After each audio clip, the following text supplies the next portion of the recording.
যাচ্ছে কোচবিহারের শুভেন্দু অধিকারী, সেখানে পুলিশকে ডেপুটেশন দেবেন পুলিশ সুপারকে এবং সেখানে ঘোকসাডাঙ্গায় শুভেন্দু অধিকারীকে বাধা তৃণমূলের। শুভেন্দু অধিকারী গাড়িতে হামলা তৃণমূল নেতৃত্বের, বাঁশ দিয়ে হামলা তৃণমূল কর্মীদের, গাড়ির কাঁচ ভাঙলো তৃণমূল। পুলিশের সামনেই তাণ্ডব চললো, অথচ পুলিশ কিন্তু আবারও সেই নীরব দর্শকের ভূমিকাই পালন করলো। সেই ছবি দেখাচ্ছি আপনাদেরকে। দলনেতা শুভেন্দু অধিকারী রয়েছেন। শুভেন্দু অধিকারী, এটা তো ভয়ঙ্কর বিষয়, আপনার উপর অ্যাটাক হয়েছে, আপনি কেমন আছেন? দেখুন, আমি বাগডোগরা থেকে রেন্টাল গাড়িতেই আসছিলাম। কোচবিহারে ঘোকসাডাঙ্গা আসার আগে আমাকে প্রাক্তন কেন্দ্রীয় মন্ত্রী নিশীথ প্রামাণিক বলেন যে বুলেট প্রুফ গাড়ি আছে, আপনি উঠুন, নইলে ক্ষতি হয়ে যাবে ফিজিক্যালি। এবং আপনাদের সকলের আশীর্বাদ এবং নিশীথের কথা মেনে আমি বুলেট প্রুফ গাড়িতে উঠেছি।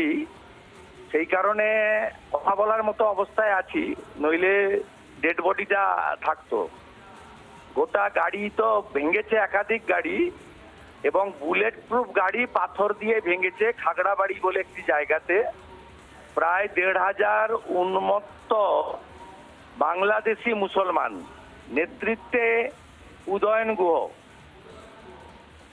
Completely anti national force. এবং আমি আশঙ্কা করে গতকাল মুখ্য সচিব, স্বরাষ্ট্র সচিব, গভর্নর এবং ডিজিপিকে লিখিত জানিয়েছিলাম, তারা কিছু করেননি।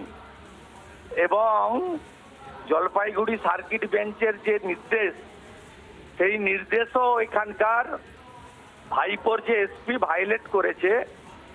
এবং এখানে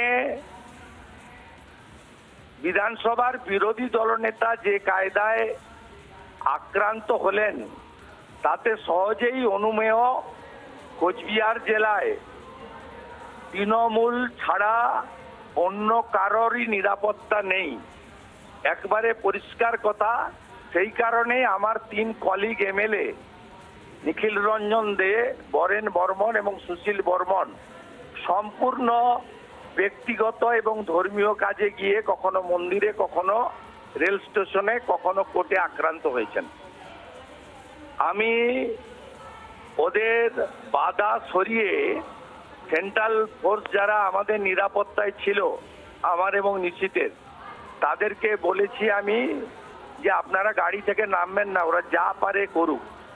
এবং যেভাবে আমার পাশের কাঁচটায় বাঁশ নয়, মোটা মোটা কাঠের বাটাম, যেগুলো লাগলে কোনো মানুষ বাঁচতে পারে না, সেগুলো দিয়ে ধপাধপ মেরেছে। ডবল লেয়ারের বুলেট প্রুফ কাঁচ ছিল বলে ফিজিক্যালি ইনজোর্ড হয়নি, কিন্তু বুলেট প্রুফ গাড়ির পিছনের কাঁচটা পাথর ছুঁড়ে ভেঙেছে। উদয়ন গুহর নেতৃত্বে হয়েছে। এই উদয়ন গুহ পোস্টপল ভায়োলেন্সে কোচবিহার জেলায় 2021 সালে একাধিক বিজেপি কর্মী, হিন্দু মানুষকে খুন করার দায়ে অভিযুক্ত।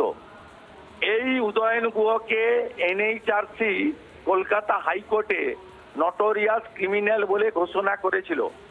আজকে জুডিশিয়ারি বলুন, তদন্তকারী সংস্থা বলুন, পুলিশ বলুন, তারা এই ধরনের ক্রিমিনালকে বাইরে ছেড়ে রাখার জন্য রাজ্যের বিরোধী দলনেতা, যিনি 2,33,27,000 মানুষকে রিপ্রেজেন্ট করেন, তাকে আক্রান্ত হতে হলো। এবং কনভয়ে থাকা একাধিক বেসরকারি গাড়ি, পুলিশের গাড়ি ভাঙচুর হয়েছে। এবং যারা ছিল তার 90% কমপ্লিটলি তৃণমূলের মুসলমান গুন্ডা। কমপ্লিটলি তাদের দেখলেই বুঝতে পারবেন পুলিশ কি করছে। আইন শৃঙ্খলা থাকবে কেন? আইন শৃঙ্খলা তো থাকতে পারে না। অতএব আমি এসপি যে টাইম কোড দিয়েছে, যাব, ভাঙা গাড়িগুলো এসপির কাছে নিয়ে যাব, তারপরে আমার দিক থেকে যা করার আমি করব। আমি এর শেষ দেখে ছাড়বো, এইটুকু বলতে পারি। বাংলাতে শুভেন্দু অধিকারী এই মুহূর্তে বিজেপি কর্মীরা বলছে অবরোধ করবে এবং প্রতিবাদ করবে। আমি আপনার কাছে সেটা কি করবে কর্মীদের ব্যাপার। আমি আপনাদেরকে আক্রমণের ভিডিওগুলো পাঠিয়ে দিচ্ছি, যদি সম্ভব হয় আপনারা বাংলার মানুষকে দেখান। এবং আপনি এখন এসপি অফিসে যাচ্ছেন, এসপি কে এই ভাঙা গাড়ি দেখাবেন? হ্যাঁ, আমি তো প্রোগ্রাম করব। আমাকে মেরে ফেললেও আমার ডেড বডি এসে প্রোগ্রাম করবে। অনুপ্রবেশকারীরা ছিল আপনি বলছেন, বাংলাদেশি অনুপ্রবেশকারীরা আপনাকে আক্রমণ করেছে? একদম বাংলাদেশের অনুপ্রবেশকারী। আমি যেহেতু রোহিঙ্গা এবং বাংলাদেশি মুসলমান মুক্ত ভোটার তালিকা চাইছি, এই অপরাধেই আজকে আমি এখানে আক্রান্ত হয়েছি। এবং যারা আক্রমণ করেছে পার্শ্ববর্তী বাংলাদেশ থেকে এসে তারা করেছে, এবং মূলত দিনাটা থেকে, মাথাভাঙ্গা থেকে, বর্ডার এলাকা থেকে এদের আনা। রাজ্যপাল এবং কেন্দ্রীয় স্বরাষ্ট্রমন্ত্রী অমিত শাহকে আপনি জানাবেন এরকম একটা ভয়ঙ্কর ঘটনা? না, সেটা তো ইন্টারনাল বিষয়, কিন্তু আমি আগে আমার এখানে কার্যক্রম করি, আমি লক্ষ্য অবিচল থাকি। 11-র আগে আমার শপথ ছিল সিপিএম যাক, যে পারে আসুক। আজকেও শপথ কোচবিহারের মাটি থেকে। বহু লোক রক্তাক্ত হয়েছে, গাড়ি ভেঙেছে, সকালেও কর্মীর মাথা ফেটেছে, আপনারা দেখিয়েছেন। আমি এখান থেকে শপথ নিচ্ছি যে মমতাকে সরিয়ে তারপরে আমরা বিশ্রামে যাব। কোচবিহারের মানুষ শুনছে আপনাকে, আপনি এই মুহূর্তে তাদের কি বার্তা দেবেন?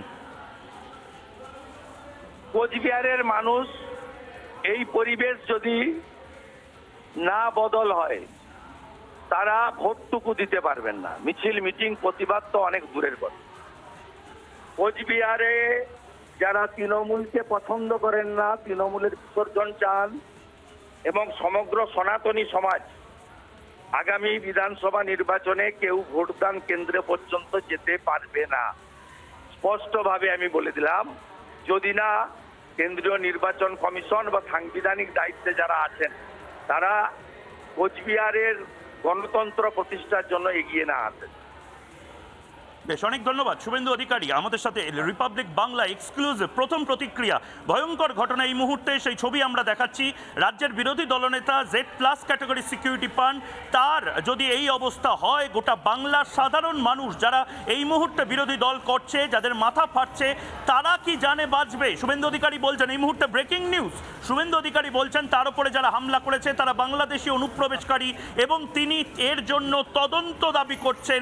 তিনি বলছেন নির্দিষ্টভাবে ওপার বাংলা থেকে এপার বাংলাতে বাংলাদেশি অনুপ্রবেশকারীকে এনে উদয়ন গুহ তার উপরে আক্রমণ চালিয়েছে। তিনি বুলেট প্রুফ কার অর্থাৎ বুলেট প্রুফ গাড়িতে ছিলেন বলে তিনি এই মুহূর্তে বেঁচে আছেন।